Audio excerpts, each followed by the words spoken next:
My name is Evelyn, and I can still see the satisfied expression on Jude's face as he thrust that paper toward me in the middle of our open office. We all signed this petition to have you removed, he announced with unmistakable pride, his voice carrying across the quiet workspace. Your methods are costing us money. 23 signatures filled that single page.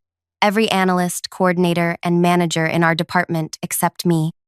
The weight of their collective rejection pressed against my chest as colleagues pretended to work while watching my reaction. I took the paper with steady hands, scanned each name I'd greeted with coffee and smiles for 6 months, nodded once, and returned to my desk. I didn't give them the satisfaction of seeing me break. Instead, I picked up where I'd left off in my customer retention spreadsheet, the numbers blurring slightly, as I calculated exactly how I would respond to this betrayal. Before I tell you what happened next, I would like to know if you've ever experienced that moment when everyone turns against you because they don't understand your vision? Because what I'm about to share isn't just about workplace drama, it's about standing alone when you know you're right. 6 months earlier, I had been transferred to lead the struggling analytics division at a mid-sized tech consulting firm. The division had been underperforming for years, stuck in outdated methodologies while our competitors raced ahead with innovative approaches.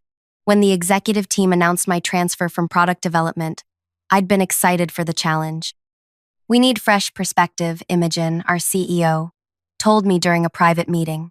The division's stagnating and the old guard isn't adapting. You have 9 months to turn it around before we consider restructuring entirely. That first morning, I arrived early, arranged welcome pastries in the break room, and prepared an introduction presentation outlining my background and initial observations. By 9:15, I realized something was wrong. The conference room remained half empty. Jude, the senior analyst who'd expected the leadership position himself, strolled in 20 minutes late with 4 other team members. Sorry, he said without making eye contact. We had an impromptu strategy meeting about the Eastland project. A meeting I hadn't been invited to, about our largest client. I smiled anyway. Perfect timing. I was just about to discuss my preliminary review of our current methodologies. Jude leaned back in his chair, arms crossed. We've refined these processes over a decade. They're industry standard. Industry standard 5 years ago, I corrected gently. Data analytics has evolved significantly since then. The temperature in the room seemed to drop. Rowan, a data scientist who'd been with the company for 12 years, clicked his pen repeatedly. The previous leadership understood our clients' needs. I displayed a comparison chart I'd prepared. Our client retention rate has dropped 14% year over year for 3 consecutive years. Meanwhile, acquisition costs have increased by 23%. I paused, letting the numbers speak for themselves. Something needs to change. That afternoon, I found my office door had lost its nameplate. The next day, my login credentials mysteriously reset. Small things, annoying but not worth confronting anyone about. I focused instead on analyzing our processes and developing a comprehensive overhaul strategy. By week 2, I understood the fundamental problem. The division operated on quick-fix solutions that looked good in short-term reports but ultimately failed to address underlying client needs. They prioritized immediate metrics over sustainable growth. During my 3rd team meeting, I introduced my vision. We need to prioritize deep data mining over surface analytics. This means additional training hours for everyone and temporarily slowing our processes to rebuild them properly. Lyra, one of the few analysts who seemed receptive to new ideas, raised her hand. Won't that affect our quarterly numbers? Initially, yes, I acknowledged. But by quarter 3, we should see significant improvements that outweigh the temporary dip. Jude snorted. So you want us to sacrifice our performance bonuses for some theoretical future gain? I want us to stop putting band-aids on broken processes, I replied. The executive team understands this will require investment. After the meeting, whispers followed me down the hallway. When I entered the break room, conversations stopped abruptly. Emails circulated without including me. Documents I needed mysteriously went missing. I began documenting everything, keeping meticulous records of every email, meeting, and decision. I stayed late reviewing client histories, identifying patterns everyone else had missed. While they resisted my methods publicly, I noticed how they began implementing some of my suggestions with slight modifications, then taking credit during management reviews. The first monthly review was tense. Our numbers had indeed dipped as predicted. Jude seemed almost gleeful, presenting the downward trend without the context I'd provided in my preliminary reports. The new leadership approach is clearly not working, he concluded, looking directly at Bennett, our CFO. I waited until he finished before responding. As outlined in my implementation plan, we expected a temporary performance decrease while rebuilding our core analytics framework. However, our early indicators show client engagement up 12% where we've applied the new methodology. Bennett frowned. We need more than engagement. We need revenue. Revenue follows engagement with a 2-month lag, I explained. I've included the predictive models in my report. The following week, I discovered someone had altered my presentation slides before the management review. Key data points had been changed, making my projections appear overly optimistic. When I mentioned this to Imogen, she seemed concerned but distracted. Politics, she sighed. Navigate it carefully, Evelyn. You were brought in because you see things differently, but change is always met with resistance. 3 months in, I introduced my most ambitious proposal yet, a radical new customer retention strategy that required significant upfront investment but promised to dramatically improve our client relationships and long-term profitability. This is financial suicide, Jude declared during the division meeting. We can't afford to rebuild our entire client interaction framework mid-year. We can't afford not to, I countered. Our competitors are already implementing similar approaches. The opposition intensified after that meeting. Crucial emails went unanswered. I was accidentally excluded from strategy sessions. Someone replaced the data in my demonstration model with corrupted information the night before my presentation to potential clients, forcing me to rebuild everything from memory while appearing completely composed. Despite the obstacles, I began implementing pieces of my vision with the few team members who remained open-minded. Lyra proved particularly valuable, often staying late to help analyze results. They're scared, she told me one evening as we reviewed client feedback. Your approach threatens everything they've built their reputations on. I'm not trying to discredit anyone, I said. I just want us to succeed. Success looks different to different people, she replied. For them, it's maintaining the status quo where they're comfortable experts. Your success means admitting they've been doing it wrong. The whispers grew louder. Twice, I walked into the break room to find Jude and Rowan huddled with other team members, conversations abruptly shifting when I appeared. Performance reviews became increasingly critical, focusing on the temporary metrics decline while ignoring positive trend indicators. 4 months in, I received an email from a client complimenting our refreshing new approach to their data challenges. I forwarded it to the team, hoping to demonstrate the value of our changes. The next day, Rowan presented a modified version of my retention strategy during the team meeting, conveniently omitting that the core concepts came from my original proposal. This hybrid approach maintains our proven methodologies while incorporating select new elements, he explained, avoiding my gaze. I said nothing, instead documenting how they'd essentially repackaged my ideas with superficial changes. The pattern continued, public criticism of my leadership followed by private adoption of my strategies, carefully disguised as team innovations. 5 months into my tenure, the halfway point before Imogen's deadline, our numbers began to show subtle improvements. Client feedback scores increased, and early retention metrics showed promising trends. Rather than acknowledging these positive indicators, Jude focused on how we still lagged behind other divisions in raw quarterly projections. I continued my work methodically, meticulously tracking every metric and outcome. Late nights, weekends, I even worked through the spring holiday while others took time off.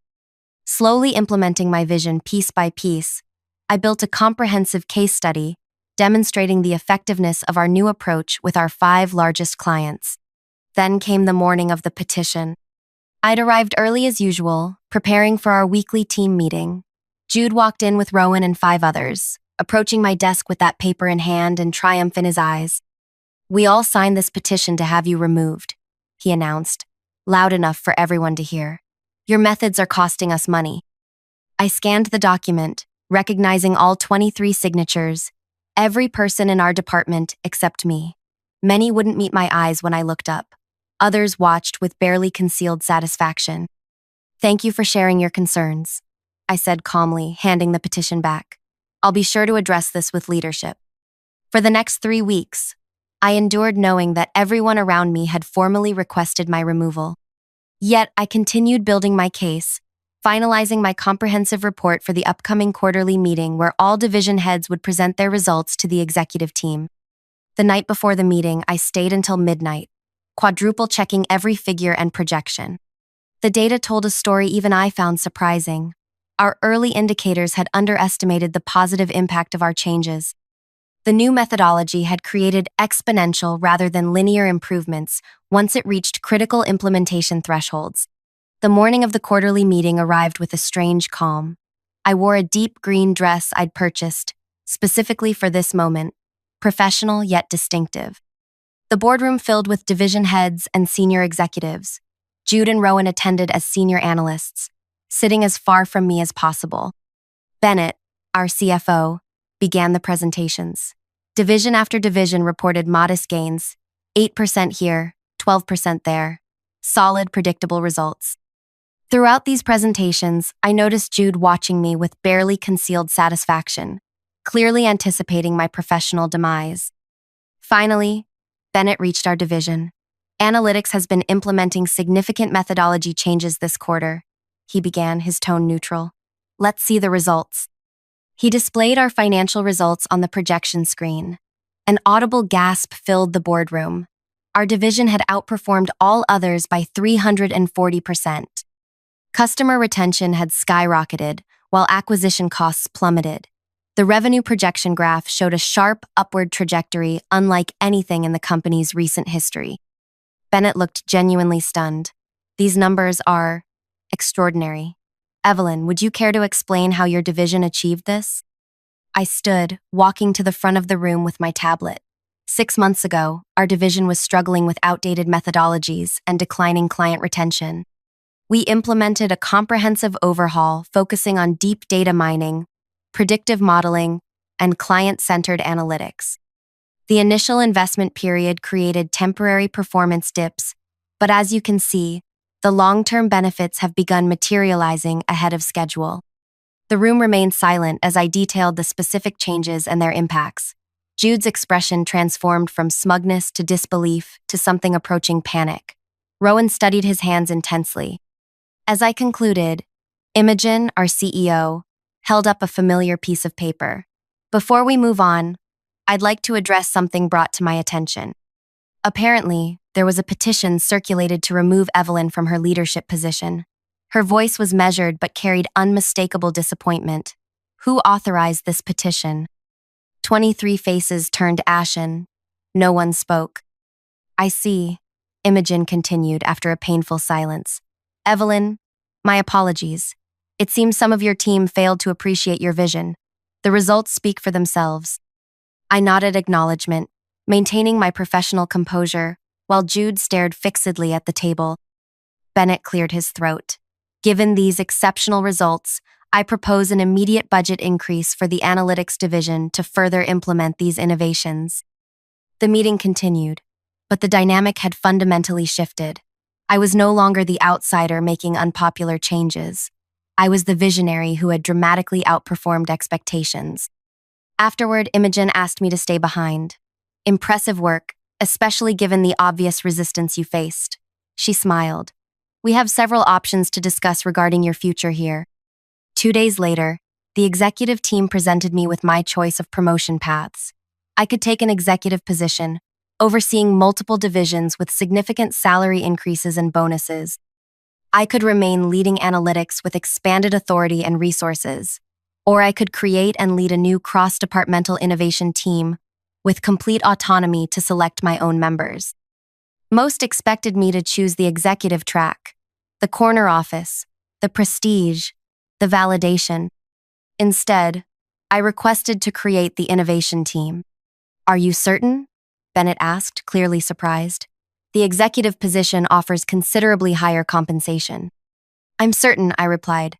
The innovation team will allow me to implement transformative approaches across the entire company, not just one segment.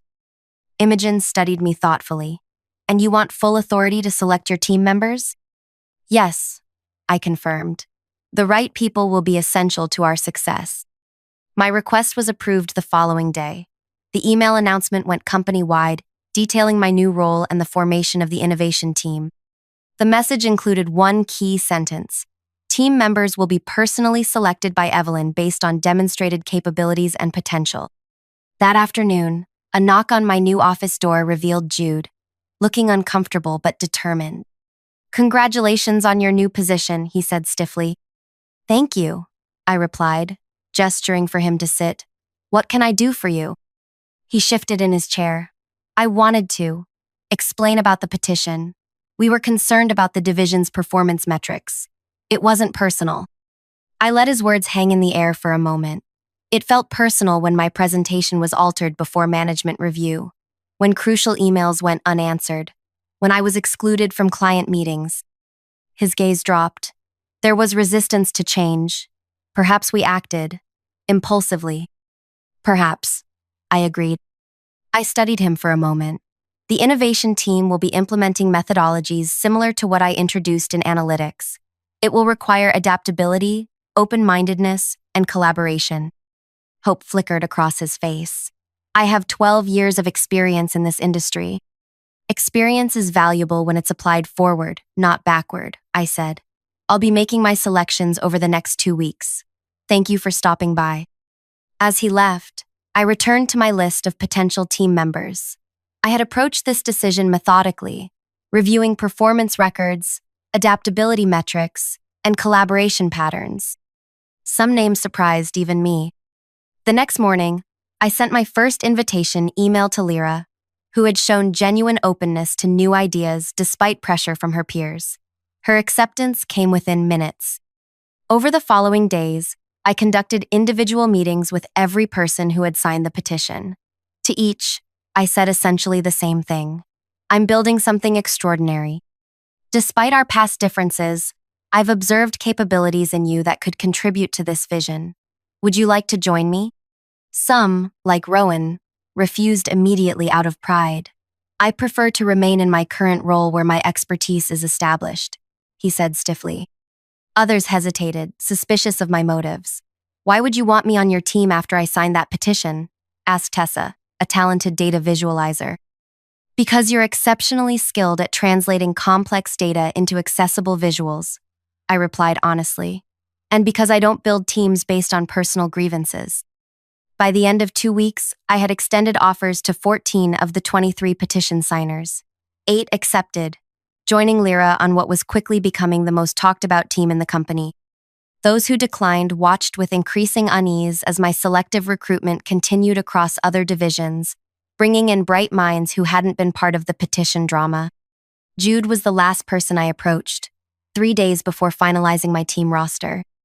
Have you made your decision? I asked when he requested a second meeting. He squared his shoulders. I'd like to join your team. My experience would be valuable. Experience alone isn't what I'm looking for, I replied. This team requires humility, adaptability, and genuine collaboration. Everyone will rotate through different roles regardless of seniority. There are no special titles or privileges. Are you prepared for that? His expression tightened momentarily before he nodded. I believe I am. Then welcome aboard, I said, extending my hand. We start Monday. That first Monday revealed exactly what my former opponents had signed up for. I had transformed a large storage area into an open workspace with modular furniture, digital displays, and collaborative stations. No corner offices, no hierarchy reinforcing layouts. As team members arrived, they found their names on temporary desk assignments that would rotate weekly. Today, we establish our operating principles. I explained once everyone had settled. The innovation team exists to develop transformative approaches that can be implemented company-wide. We answer directly to the executive committee, but our success metrics differ from traditional divisions. I displayed our charter on the main screen. We'll be evaluated on implementation effectiveness, cross-divisional collaboration, and long-term impact metrics, not quarterly numbers. Jude raised his hand. So there's no immediate performance pressure? Quite the opposite, I corrected. There's intense performance pressure, but not the kind you're accustomed to. We need to demonstrate value through innovation that traditional metrics don't capture initially. That first week tested everyone. I instituted a first principles approach, requiring team members to question every assumption behind existing company processes. Those who had resisted my methods in analytics discovered why my approach had succeeded beneath the surface-level changes lay a fundamentally different way of understanding client needs and business value. Lyra thrived immediately, often leading discussion groups with infectious enthusiasm. Others struggled with the lack of hierarchy and established procedures. Jude particularly seemed to expect special treatment that never materialized. By week 3, clear patterns emerged. Those who embraced the new methodology began developing genuinely innovative approaches. Those who resisted found themselves increasingly isolated in discussions. I neither punished the resistant nor rewarded the adaptable. I simply created a transparent environment where results spoke for themselves. Midway through our second month, we presented our first major innovation to the executive committee, a client engagement framework that integrated predictive analytics with customized service delivery. The potential impact on client retention and revenue growth stunned the executives. "This is remarkable," Imogen said, reviewing the projection models. "How quickly can this be implemented?" "We've designed it for phased implementation," I explained. "The first module can roll out next month with minimal disruption." Bennett studied the financial projections. "These numbers seem almost too optimistic." "They're conservative, actually," I replied. "We've adjusted for implementation variables and adoption resistance." As we left the boardroom, Jude caught up to me in the hallway. "That went well," he said, walking alongside me. "The executive committee clearly appreciates our work." "Our work," I emphasized, "not any individuals. The framework succeeded because it integrated multiple perspectives." He hesitated before continuing. "I've been thinking about the analytics division. Our approach there was short-sighted." I stopped walking to face him directly. "Why do you think that happened?" His gaze dropped momentarily. "We were comfortable. Change threatened our expertise. It was easier to reject your ideas than adapt our thinking." "And now?" "Now I understand what you were trying to accomplish," he admitted. "Your methods weren't just different, they were better." I nodded acknowledgement but said nothing more as we returned to our workspace. His realization was meaningful, but I wasn't seeking apologies. I wanted transformed thinking. Over the following months, our innovation team produced one breakthrough after another. Each success amplified our influence within the company. Traditional divisions began requesting our input on their strategic initiatives. Our team members became sought-after internal consultants. Those who had joined me from analytics flourished in ways they hadn't imagined possible. Lyra developed a client prediction model that became standard company practice.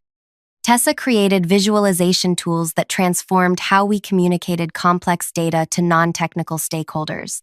Even Jude, despite his initial resistance, eventually contributed valuable refinements to our implementation methodologies. Meanwhile, those who had declined my offer watched their careers stagnate. The analytics division continued implementing my original vision under new leadership, but those who had most vocally opposed me found themselves passed over for advancement opportunities. Not through any direct action on my part, their resistance to innovation had simply marked them as unwilling to adapt in a company now embracing change. Rowan requested a meeting 6 months after the innovation team formed. I welcomed him into the glass-walled conference room where our team's successes were displayed in real-time metrics on digital dashboards. "Impressive operation you've built," he said, his tone careful as he glanced around. "Thank you. What can I help you with?" He cleared his throat. "I've been considering a change in direction professionally. My position in analytics has become limited." "How so?" I asked, though I knew exactly what he meant. "The division has changed significantly. New methodologies, new leadership approaches." He shifted uncomfortably. "The skills that once made me valuable seem less relevant now." I nodded. Evolution is inevitable in any industry. Adaptation is a choice. I was wondering if there might be opportunities within your team, he finally said. I recognize I declined initially, but perhaps there's a role where my experience could be valuable. I studied him thoughtfully. The innovation team is fully staffed currently. However, we're establishing satellite groups in each division to help implement our frameworks.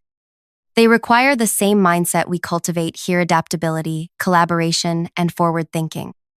Hope flickered across his face. I believe I could contribute in that capacity. Applications open next week, I said. I'd encourage you to apply through the standard process. Each candidate is evaluated on demonstrated capabilities, not past history. He nodded stiffly, clearly having expected a more direct invitation.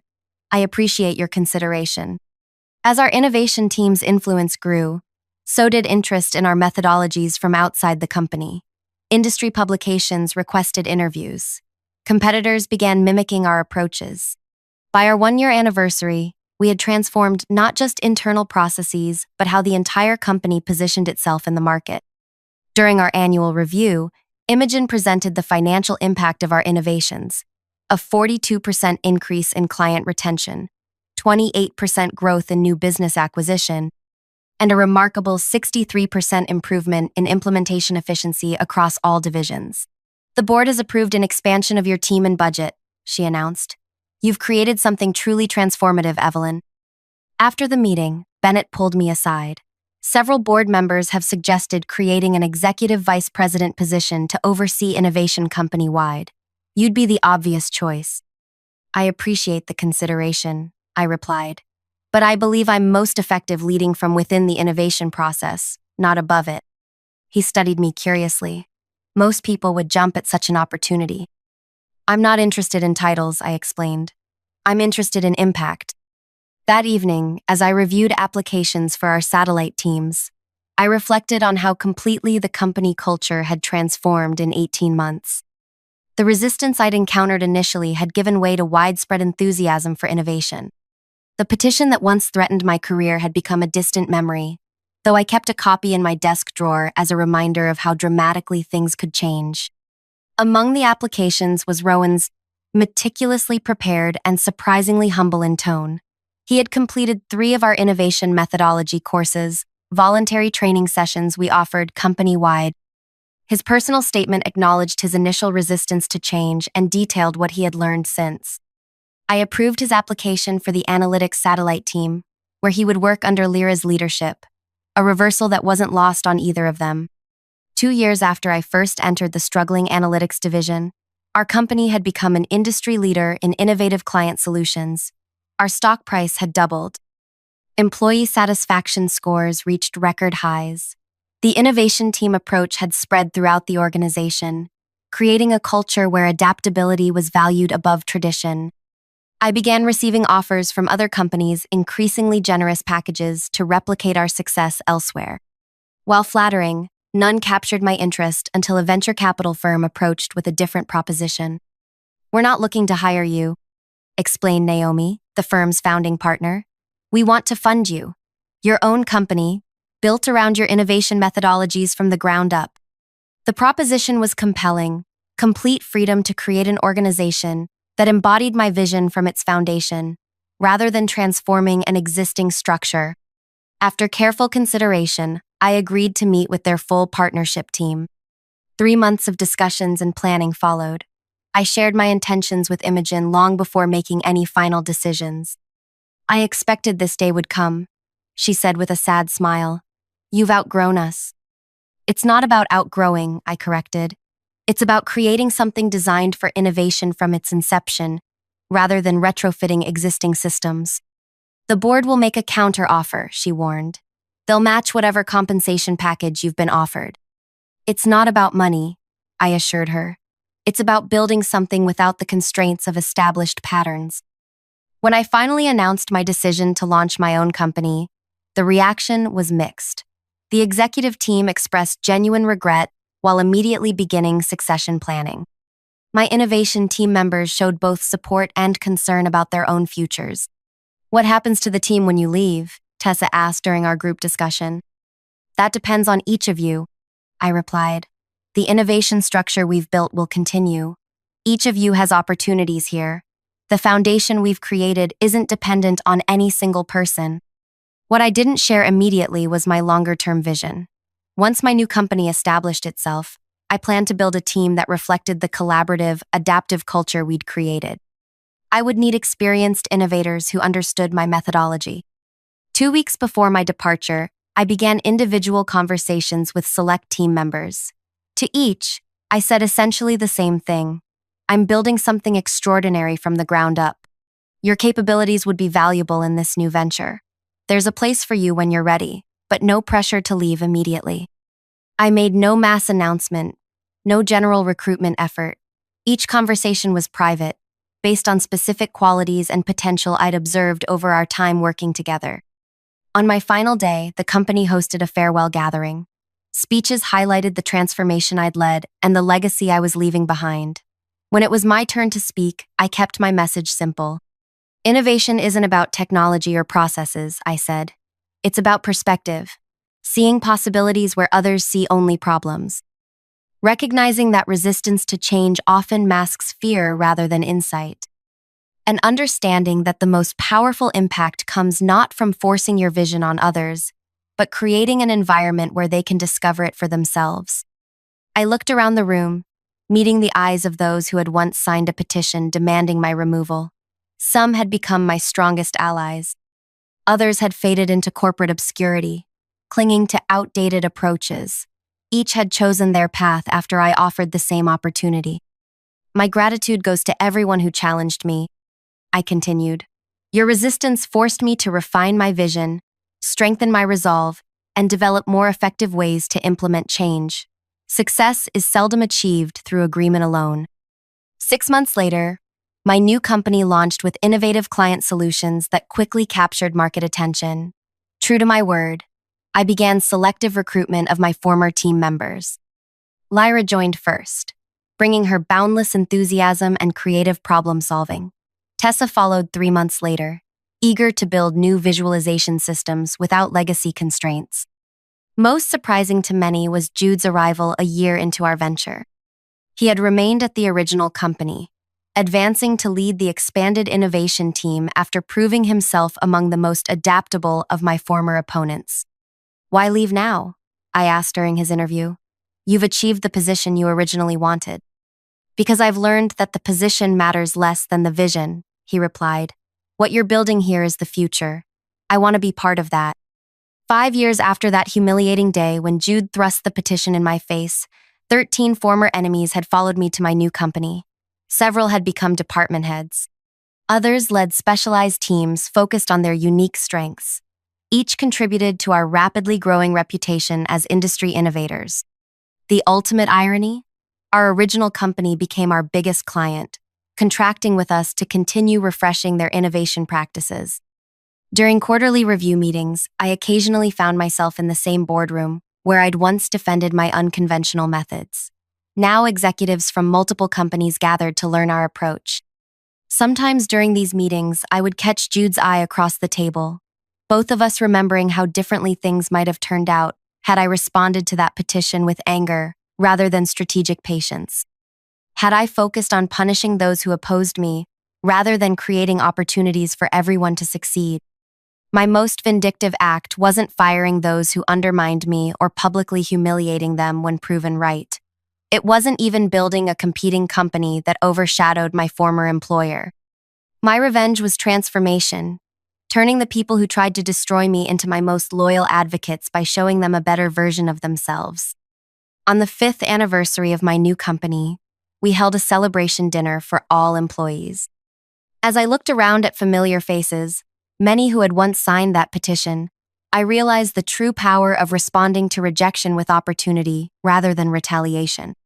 Success is the best revenge, goes the saying, but I discovered something more profound. Success shared with those who once opposed you isn't revenge at all. It's redemption, for them and for yourself.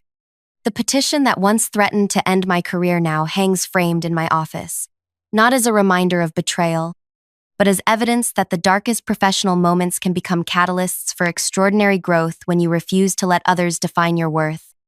Have you ever faced opposition that seemed designed to destroy your confidence? Did you fight back directly or find another path forward? I'd love to hear how you handled your own professional challenges and what you learned from them. Share your story in the comments below. And if this resonated with you, please subscribe for more authentic professional journeys. Remember that sometimes the people who try to tear you down become the foundation for building something far greater than you imagined possible.